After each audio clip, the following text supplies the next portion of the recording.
Currently अगर आप लोग इंडियन स्टॉक मार्केट की परफॉर्मेंस को देखेंगे तो Indian stock market negative perform कर रहा है। यहाँ पर सेंसेक्स और निफ्टी की वैल्यूएशन में गिरावट आ रही है और ओवरऑल इन्वेस्टर्स को नेगेटिव रिटर्न दिखाई दे रहे हैं। वहीं पर अगर आप लोग इंडियन मार्केट को ग्लोबल मार्केट के साथ कंपेयर करेंगे, यानी कि अमेरिकन मार्केट के साथ कंपेयर करेंगे, यूरोपियन मार्केट के साथ कंपेयर करेंगे, सिंगापुर के मार्केट के साथ कंपेयर करेंगे, तब आपको पता चलेगा कि ग्लोबल मार्केट में भी रिसेशन आया है और स्पेसिफिक कंट्रीज के जो मार्केट हैं वो गिरते जा रहे हैं। और ग्लोबल मार्केट के गिरने की वजह से इंडिया की इकोनॉमी पर भी बहुत ज्यादा इंपैक्ट पड़ा है और मार्केट के बहुत सारे एनालिस्ट कहते हैं कि जितना ज्यादा ग्लोबल मार्केट में क्रैश आएगा उतना ज्यादा इसका इंपैक्ट इंडिया के मार्केट में पड़ेगा। देखो, जब भी ग्लोबल मार्केट में कोई बड़ी एक्टिविटी होती है तो उस चीज का इंपैक्ट इंडिया के स्टॉक मार्केट पर भी पड़ता है और सबसे पहले इंडिया का बैंकिंग सेक्टर और इंडिया के आईटी सेक्टर में इस चीज का इंपैक्ट दिखाई देता है। क्योंकि अगर इंडियन स्टॉक मार्केट की बात की जाए तो इंडिया के स्टॉक मार्केट में बैंकिंग और आईटी की सर्विसेज ही ऐसी हैं, बैंकिंग और आईटी के सेक्टर की कंपनीज ऐसी हैं जहां पर इनका सबसे ज्यादा रेवेन्यूज जो है वो फॉरेन कंट्रीज से आता है। और स्पेशली अगर आप लोग आईटी सेक्टर के बिजनेस मॉडल को ऑब्जर्व करेंगे तो यहाँ पर आपको पता चलेगा कि इन कंपनीज का जो रेवेन्यूज है उसका ज्यादातर पोर्शन जो है वो यूनाइटेड स्टेट ऑफ अमेरिका और यूरोपियन कंट्रीज से ही आता है। और करंटली जिस तरीके से मार्केट परफॉर्म कर रहा है उस तरीके से इन्वेस्टर्स बहुत ज्यादा कंफ्यूज हैं कि मार्केट में इन्वेस्टमेंट करना चाहिए, मार्केट में इन्वेस्टमेंट नहीं करना चाहिए, या आपको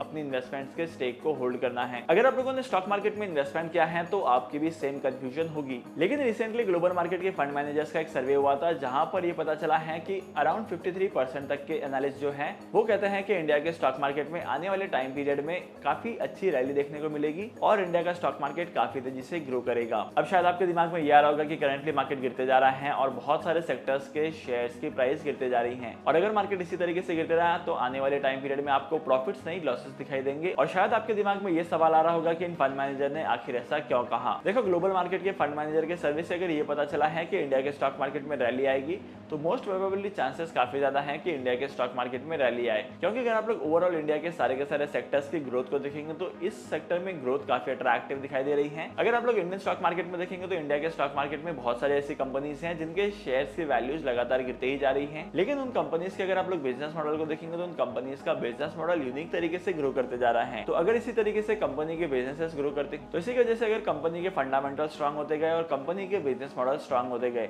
तो इस चीज का इंपैक्ट आपको इंडिया के स्टॉक मार्केट पर दिखेगा और इंडिया का स्टॉक मार्केट जो है वो ग्रो करेगा। और इंडिया के स्टॉक मार्केट के ग्रो करने के पीछे के दो इंपॉर्टेंट रीजंस हैं। नंबर 1, मार्केट के 54 एनालिस्ट कहते हैं कि इंडिया का स्टॉक मार्केट ग्रो करेगा, इसके पीछे के बहुत सारे रीजंस हैं। और नंबर 2, अगर आप लोग चाइना के मार्केट को देखेंगे तो चाइना का मार्केट भी डाउनग्रेड होते जा रहा है और यहाँ पर चाइना की मार्केट में नेगेटिव परफॉर्मेंस दिखाई दे रही है। अगर मैं आसान भाषा में कहूँ तो चाइना का मार्केट डैमेज हो रहा है और इंडिया के मार्केट में ग्रोथ अपॉर्चुनिटीज काफी ज्यादा है। क्योंकि चाइना का मार्केट अगर डिस्टर्ब होता है तो इंडियन मार्केट में ग्रोथ आएगी और इसी ग्रोथ की वजह से आपको स्टॉक मार्केट में भी रैली देखने को मिलेगी। तो डेफिनेटली अगर आप लोग लॉन्ग टर्म के लिए इन्वेस्टमेंट करना चाहते हैं किसी पर्टिकुलर कंपनी के शेयर में तो आपको उस कंपनी के शेयर का फंडामेंटल और टेक्निकल एनालिसिस करना है, कंप्लीट रिसर्च करनी है और उसके बाद लॉन्ग टर्म के लिए इन्वेस्टमेंट कर सकते हैं। अगर आप लोग 3 से 5 साल के लिए इन्वेस्टमेंट करना चाहते हैं तो 3 से 5 साल के लिए भी इन्वेस्टमेंट कर सकते हैं। डीमैट अकाउंट ओपन करने के लिए टॉप 3 ब्रोकर्स के लिंक आपको डिस्क्रिप्शन में मिल जाएगी, वहां पर जाकर आप डीमैट अकाउंट ओपन कर सकते हैं और स्टॉक मार्केट में इन्वेस्टमेंट करना स्टार्ट कर सकते हैं। आई होप कि आज की इस वीडियो का कंटेंट आपको वैल्यूएबल लगा होगा। अगर आपको आज की इस वीडियो का कंटेंट वैल्यूएबल लगा है तो इस वीडियो को लाइक करना, शेयर करना और मैं आपको मिलूंगा अगली वीडियो में नए टॉपिक के साथ, एक इंटरेस्टिंग टॉपिक के साथ। तब तक के लिए signing off, happy investing and good bye.